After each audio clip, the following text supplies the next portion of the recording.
गणपती स्थापनेचा वेळ काय आहे आणि गणपती स्थापना कधी करायला पाहिजे? बघा मित्रांनो, बऱ्याचशा ठिकाणी वेगवेगळे टाइम, वेगवेगळे वेळ तुम्हाला दिले जाते, परंतु गणपती बसवण्याचं योग्य वेळ मी तुम्हाला सांगत आहे. चला तर जाणून घेऊया गणपती बसवण्याचा योग्य वेळ कोणता.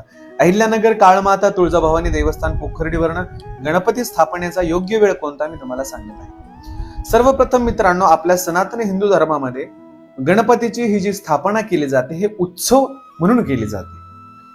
या उत्सवाच्या वेळेस आपल्याला काय करायचं आहे? सूर्योदय झाल्यानंतर शुद्ध स्नान करायचं आहे. भगवंताची मूर्ती सर्वप्रथम आपल्या घरात प्रवेश करायची आहे. जसं एखाद्या नवरीचं गृह प्रवेश आपण करतो त्याप्रमाणे गणपतीचा प्रवेश करायचा आहे. मूर्ती 12च्या आत, दुपारी 12 वाजायच्या आत आपल्याला घरी घ्यायची आहे. म्हणजे सकाळच्या वेळेस जर घेतलं तर अतिउत्तम. सूर्योदयानंतर तास 2 तासाने 9-10च्या दरम्यान जर तुम्ही गणपती बसवला तर अतिशय उत्तम. जर काम असेल किंवा डेकोरेशन बाकी असेल किंवा काही गोष्टी प्रसाद बनवायचा बाकी असेल तर संध्याकाळ वेळ म्हणजे 5च्या नंतर आणि 7च्या आत तुम्ही कधीही गणपती बसवू शकता. ओम काली.